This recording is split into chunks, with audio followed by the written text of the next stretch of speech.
마스크와 바이러스에 대한 세 번째 이야기를 해보겠습니다. 전문가가 주장을 다르게 하는 이유는 여러 가지가 있지만 그것을 크게 요약해보면 세 가지로 생각해 볼 수 있습니다. 첫 번째는 전문가들이 주장하는 사실과 그들이 갖고 있는 믿음은 다르다는 것을 이해해야 됩니다. 우리가 어떤 이야기를 할 때 사실에 입각해서 하는 이야기인지 아니면 그 사람이 갖고 있는 선입관이나 가치관에 따라서 자기의 믿음에 따라서 주장을 하는지 생각해 볼 필요가 있습니다. 두 번째는 어떤 한 전문가가 바이러스나 감염이나 전파 또는 마스크에 대해서 폭넓게 또 심층적으로 알기가 매우 어렵다는 사실을 이해해야 됩니다. 세 번째는 코로나19 바이러스는 우리 인류가 아직 경험해 보지 못한 새로운 바이러스라는 것을 이해해야 됩니다. 우리의 주장은 사실 100% 사실에 의거하기가 상당히 어렵습니다. 어떠한 사실이 잘 알려져 있는 것과 어떠한 사실이 어느 정도 알려져 있는 것, 그리고 어떠한 사실이 잘 안 알려져 있는 것들이 이 세계에는 공존하고 있습니다. 과학적인 사실이 잘 알려져 있을 때는 사실에 입각한 나의 주장은 상당히 큰 부분을 차지하게 되고, 만일 그렇지 못할 때는 사실보다는 나의 선입관이라든지 내가 갖고 있는 기존의 지식에 유추한 것, 과거의 경험, 이러한 것들이 모아져서 나의 믿음을 형성하게 되고, 그러한 믿음이 훨씬 더 큰 부분을 차지하게 됩니다. 그런데 언론이나 전문가들이 주장하는 그 주장의 의견의 일치들을 보면 잘 알려진 것들은 일치율이 상당히 높다고 할 수 있습니다. 그렇지만 밑으로 갈수록 잘 안 알려져 있도록 주장의 일치도는 많이 낮아지게 됩니다.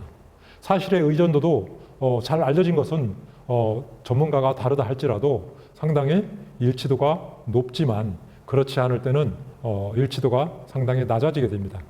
대신에 믿음에 대한 의존도, 사실에 입각하지 않은 전문가가 갖고 있는 여러 가지 생각, 기존의 선입견, 이러한 것들의 의존도는 잘 알려진 것들은 적은 반면에 잘 알려지지 않을 때는 상당히 높다고 할 수 있습니다. 권위의 의존도도 마찬가지입니다. 권위의 의존도도 잘 알려진 사실은 이미 시민들도 잘 알 수 있기 때문에 굳이 의존할 필요가 없지만, 잘 알려지지 않은 사실에 대해서는 이것을 믿게끔 만들어야 되니까 권위의 의존도가 높아지는 경향이 있습니다. 전문가의 독단이나 고집이라고 얘기하기는 좀 그렇지만, 전문가가 주장하는 그 의견의 세기도 잘 알려진 사실은 여러 가지 검증이 되어 있기 때문에 독단이 높을 필요는 없지만, 잘 알려지지 않은 사실은 전문가의 독단이 상당히 높다고 할 수 있습니다. 전문가가 그러면 옳을 확률은 잘 알려진 사실에 대해서는 상당히 옳고, 또 여러 전문가가 의견이 일치된 목소리를 낼 수 있는 반면에 그렇지 못할 때는 제각기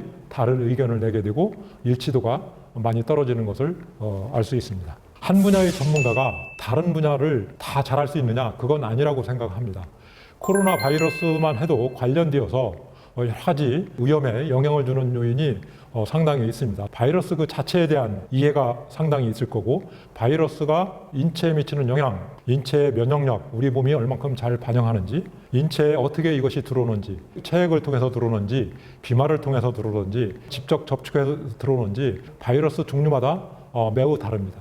그러면 코로나 바이러스는 어떨까요? 지금까지 알려진 사실은 기존의 사스나 메르스처럼 대부분 큰 비말이나 접촉이 중요한 경로라고 생각되어 왔습니다. 그런데 공기 중의 감염도 무시할 수 없다는 게 일부 전문가들의 또 생각이기도 합니다. 이러한 여러 가지 위험에 영향을 주는 요인을 연구하는 관련 학문 분야도 매우 다양합니다. 미생물학자, 감염병을 공부하는 감염병 의학, 그 다음에 공기 중에 에어로졸의 거동을 연구하는 에어로졸 공학자, 환경보건 전문가, 이것이 사이에서 어떻게 전파나가는지를 보는 역학자, 이러한 사람들이 다 제각기의 전문 영역을 이루고 있습니다. 이 모든 것을 우리가 AI처럼 다 알면 좋겠지만, 한 전문가가 모든 분야를 깊게 섭렵하기는 상당히 어렵다고 생각을 합니다. 그래서 제 의견으로는 한 분야에 전문가가 여럿이 모여서 어떠한 감염병 예방 대책을 세우는 것보다는 여러 분야의 전문가가 다양한 목소리를 내고 이것들이 합리적인 의사결정을 만들어내는 것이 저는 상당히 중요하다고 생각을 합니다. 바이러스에 대해서는 100%는 아니지만 우리의 지식이 상당히 축적되어 있어서 잘 알고 있다고 생각합니다. 타 코로나 바이러스도 어느 정도 지식이 축적되어 있고 유추해서 아는 것도 있지만 코로나19에 대해서는 사실은 그 자체에 대해서 아는 것보다는 다른 코로나 바이러스, 사스 바이러스나 메르스 바이러스에서 배운 지식들을 유추해서 알고 있다든지 또는 현재 진행형이기 때문에 모르고 있는 사실이 훨씬 더 많다고 봐야 됩니다. 마스크의 포집에 대해서도 마찬가지입니다. 우리가 알고 있는 마스크의 성능이라는 것은 일반 분진에 대한 성능 평가는 많이 되어 있고 일부 세균이나 바이러스에 대해서는 몇 가지 실험한 증거들이 있지만 실제로 코로나 바이러스나 바이러스에 대해서는 많이 연구가 되어 있지 않습니다. 코로나19에 대해서 좀 더 집중해서 볼까요? 비말 감염은 기존에 일반 바이러스에 대해서는 많이 알고 있지만 코로나 바이러스가 비말 감염으로만 될 것이다라는 것은 직접적인 증거가 있지 아니하고 주로 과거의 경험 그리고 현재 벌어지고 있는 그런 사례의 유추에서 진행형인 것으로 갖고 있습니다. 공기 중 전파도 마찬가지라고 생각합니다. 기존에 WHO에서 나온 그런 권고안에 따라서 우리가 비말 감염의 가능성이 매우 높고 공기 중 전파의 가능성은 낮다고 하지만 사실은 유추한 그런 결론이거나 잘 모르는 사실입니다. 코로나19에 대한 마스크의 성능이 어떨 거냐는 거의 연구가 되지 않았습니다. 앞으로 향해야 될 우리가 수행해야 될 그런 숙제가 되겠습니다. 마스크 재사용 문제도 마찬가지입니다. 일반 입자상 물질, 즉 먼지에 대해서는 재사용에 대한 연구가 상당히 되어 있습니다. 세균이나 바이러스에 대해서는 일부 연구가 되어 있지만 단편적인 지식의 조각들이라고 할 수 있습니다. 그래서 전반적으로 코로나19에 대해서는 우리의 암 자체가 상당히 제한된다고 볼 수밖에 없습니다. 다시 한번 강조하지만 언론에서 나온 전문가들이 이야기할 때는 다음과 같은 것들을 생각해 봤으면 좋겠습니다. 기존의 사스와 메르스가 상당히 유사한 바이러스고 이것으로 인한 질병이 유사하지만 100% 일치하는 것은 아닙니다. 앞으로도 마찬가지입니다. 이러한 전염병이나 비전염병도 마찬가지인데 이 사이에 새로운 기술, 새로운 지식, 또 새로운 제품들이 쏟아질 때마다 알든 모르든 새로운 위험이 이 사이에 들어오게 되고 이런 것들을 대처할 때 성숙한 마음으로 대처하려면 이와 같은 사실을 잘 파악해 볼 필요가 있다고 생각합니다. 다시 한번 강조드리지만 잘 알고 있는 사실에 근거한 주장은 상당히 일치도가 높고 또 신뢰할 만한 것이지만 그렇지 못할 때는 우리가 매우 조심스럽게 받아들여야 되고 또 전문가가 왜 그런가도 이해를 하면 우리가 좀 더 잘 대응할 수 있다고 생각합니다.